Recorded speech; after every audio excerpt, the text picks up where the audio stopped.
ఆంధ్ర రాష్ట్ర ప్రజల్ని ఎంత పిచ్చోళం చేశారు అంటే రాష్ట్రంలో ఉన్నటువంటి మిగతా పార్టీలు, మిగతా ప్రజలు, మిగతా ప్రభుత్వ వ్యవస్థలు, అది ఈవెన్ సుప్రీం కోర్టుతో సహా అందరూ చెడ్డవాళ్ళు, ఒక్క జగన్మోహన్ రెడ్డి మాత్రమే కడిగిన ఆణిముత్యం అన్నట్టుగా క్రియేట్ చేశారండి.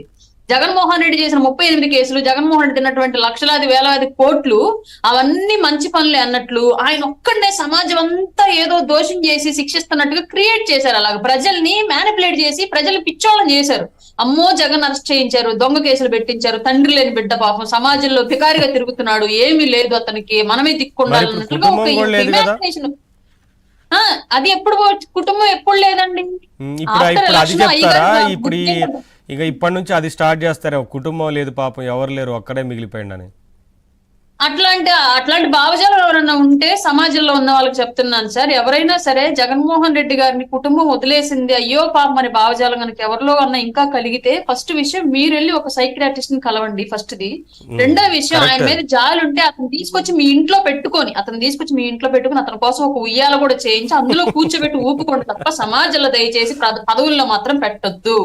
అట్లాంటి వ్యక్తులు సమాజానికి ప్రమాదకరం. ఒక చీడ పురుగు, ఆ చీడ పురుగుని రాజకీయాల్లో అసలు అర్హత లేకుండా చెయ్యాలి తప్ప కుటుంబాన్ని ఆయనే దూరం చేసుకున్నారు, ఒక్కరొక్కరిని ఆయనే బయటికి పంపించుకున్నారు అందరినీ.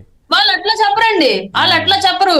వాళ్ళ సైకో మాఫియా ఎలా ఉండిద్దంటే, ఆస్తి కోసం అన్నయ్యని వదిలేసింది, ఆస్తి ఆల్రెడీ ఒకసారి ఇచ్చేశాడు, అయినా మళ్ళీ సంపాదించుకున్న ఆస్తులు అడుగుతారు, ఇలా చెప్తున్నారు వాళ్ళు. వైసీపీ నాయకులు ఎవరైతే ఆయన వెనకాల ఫాలోవర్స్ ఉన్నారో షర్మిల మీద అట్లా చెప్తున్నారు.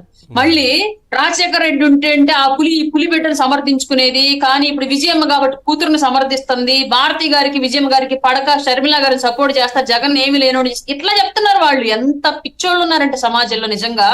అట్లాంటి వాళ్ళనే టార్గెట్ చేసుకుని వైసీపీ పదవులు ఇవ్వడం, వాళ్ళ దగ్గరికి వెళ్ళడం, వాళ్ళని 2019లో వైసీపీ గెలుపులో షర్మిలా గారి పాత్ర కూడా ఉందని ఆ రోజు చెప్పారు, అది అందరికీ తెలుసు. ఆవిడ కూడా పాదయాత్ర చేశారు, పార్టీ నిలబెట్టారు. జగన్మోహన్ రెడ్డి గారు సంవత్సరం పైగా జైల్లో ఉన్నారు. అటువంటిది వారి సొంత చెల్లి మీదే పోస్టులు అసభ్యకరంగా పెట్టినా సరే జగన్మోహన్ రెడ్డి గారు ఒక్క మాట ఖండించకపోగా సమర్థించారు ఇంకా చాలా మీటింగుల్లో. నాట్ ఓన్లీ సపోర్ట్, ఆ రోజు షర్మిల లేకపోయి ఉంటే, ఆ సంవత్సర కాలంలో జగన్మోహన్ రెడ్డి అనే వ్యక్తి జైల్లో ఉన్నప్పుడు నేనున్నాను, పార్టీ నిలబెడతాను షర్మిల గనక హామీ ఇచ్చి ఆ బాధ్యతలు ఆవిడ తీసుకో